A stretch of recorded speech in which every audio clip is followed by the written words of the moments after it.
Senator Sifuna. Senator Sifuna. Thank you, Honorable Speaker. I can see the spirit of Lent and Ramadan is catching up with you. You're being very nice. And we want to wish all the Muslim brothers and my Catholic brethren happy Ramadan and a successful Lent. Honorable Speaker, I want to comment on the statement by Senator Morango, who, as everybody knows, is my standing advisor on matters of cash crops in this country. Honorable Speaker, he has presented a statement here that has quite shocked me about what is happening in this country. If you go to the data, Kirinyaga County is one of the counties that ranks highest amongst the coffee producers in this country.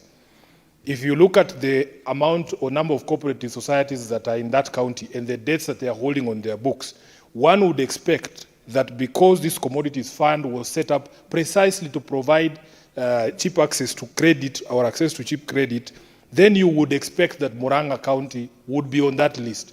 How is it possible, Senator Morango, that when they are disbursing these funds, a county that has those credentials can miss out? Speaker, I was going through the data that he shared, that a county like Embu, which is not even in the top 5, got almost 171 million shillings in one cooperative alone and 59 million in another, and it's not even in the top 5. When you compare to a county like Bungoma, they got 6 million in one cooperative, 2 million in another, and 1 million in another. Honorable Speaker, we really need to be told what really is the criteria in this country for the distribution of resources. Where is the fairness? Where is the objectivity in the distribution of these resources? Because it just doesn't make any sense. We don't grow any coffee here in Nairobi. So I want this committee to provide these answers to me so that I can understand what really is going on in the distribution of resources in this country. I thank you, Honorable Speaker. Now, that should be the spirit of timekeeping and mindful of your colleagues. Senator Olekina, madam.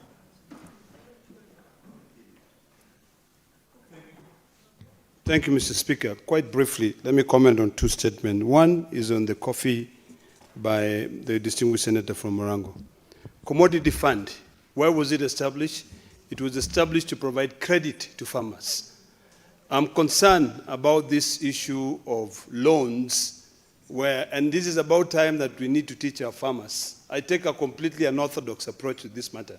Teach our farmers to take insurance policies so that we do not overburden the country. Now, on the issue of discrimination, that is a matter that I want to request the Committee on Agriculture to look into those figures provided by our colleague, that other cooperatives have been treated fairly, others have been treated unfairly, so that we can bring a balance. Secondly, Mr. Speaker, on the issue of the international school, my view is completely unorthodox. There is no law in this country that designate areas where schools should be established.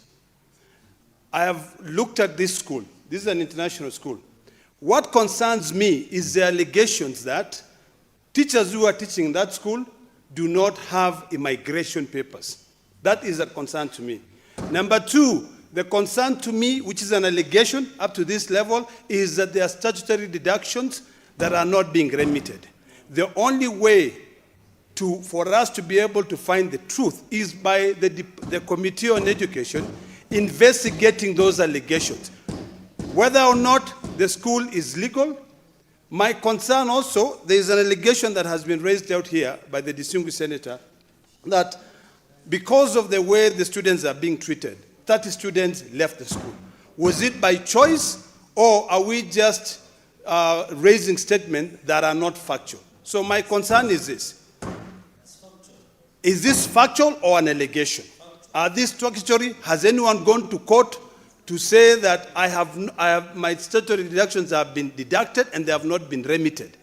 Let us not crucify every international attempt to uplift this education in this country. The French school does not subscribe to the Kenyan system of education.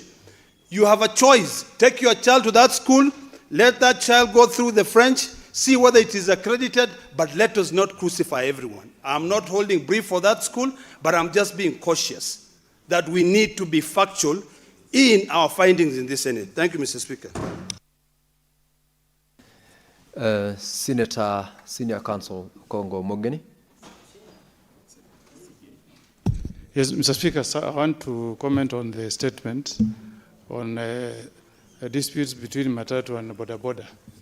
But while on it also, Mr. Speaker, I want to caution my good friend, Senator Cheragei, who is a colleague in the profession, that it's never wise to make unsubstantiated claims against your colleagues. And despite any differences, Mr. Speaker, that we may have in this house, Mr. Speaker, I can never rise to crack jokes or to show that I'm making very uncaring statements, Mr. Speaker, when a Kenyan has lost her life. Mr. Speaker, in the rally that took place over the weekend in Kitengela, Senator Cheragei, a mother lost a son. A mother lost her son because the Kenyan police, Mr. Speaker, did not respect human life. So when we come to this house, Mr. Speaker, what we should hear is Senator Cheragei empathizing with that family. But you can't come here trying to belittle when Kenyans are enjoying their rights, and you are a lawyer for that matter, Mr. Speaker. So, Mr. Speaker, as a country that has fought very hard, and I'm happy that this afternoon in this house, we have the son who is behind me here, leader of minority. We have the son of Jaramogi Oginga Odinga, who fought very hard for us to have a free country. He fought for us to have a country where human rights are respected, Mr. Speaker. So when even if you are doing a rally in Kapsabet, I don't want to see the police disrupting or tear gassing innocent citizens who have gathered to enjoy their rights, Mr. Speaker. We are in a democratic country. People shed blood for us to get this new constitution, Mr. Speaker. So as leaders, Mr. Speaker, we must be here.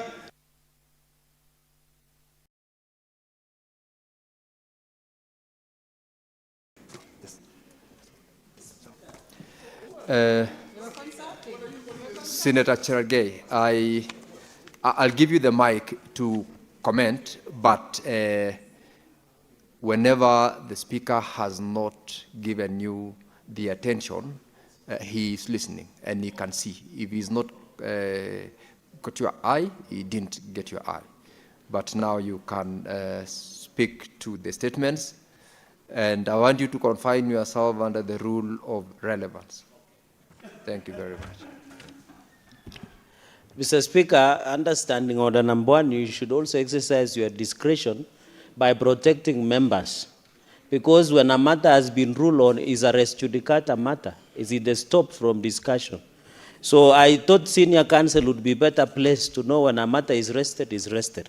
Mr. Speaker, let me comment, because I am more wiser than him, by just on a point of relevance. Speaker, the issue of water crisis in this country is a big problem. You remember one of the agendas of President William Ruto is to ensure access to water. You know, you have a project in Posta Dam in Bomet. Mr. Speaker, you have a dam called Posta Water Project, the Isitare Water Project, Mr. Speaker. It is very unfortunate, the water crisis in this city. Mr. Speaker, water access and quality and safe should be accessible to every Kenyan. Here in Nairobi, there is rationing of water, Mr. Speaker. Water should be free, and yesterday I said water should be affordable to each and every Kenyan, Mr. Speaker. Yesterday I saw Uasin Gishu County Government, Mr. Speaker, issue what we call diarrhea alert within the city of Eldoret, Mr. Speaker. You know, Eldoret Water and Sanitation Company serves Elgeyo Marakwet, Nandi County, and Uasin Gishu County, Mr. Speaker. When the county government of Uasin Gishu, through the governor, decided to hike the water prices, Mr. Speaker, the people of Uasin Gishu decided to purchase water from water vendors, and most of those water is not safe, and that is why the cases of diarrhea is increasing in Eldoret, in Uasin Gishu, Eldoret City, Mr. Speaker. So the governor of Eldoret and its county government were very insensitive when they hike water prices, Mr. Speaker, and it is very unfortunate, Mr. Speaker. Whenever you see, Mr. Speaker, some of these challenges in water, it needs to be addressed once and for all. Mr. Speaker, I support. Thank you. I wish the kind of discipline we have experienced in the last 10 minutes will continue in the House. We will transact a lot of serious businesses. Senator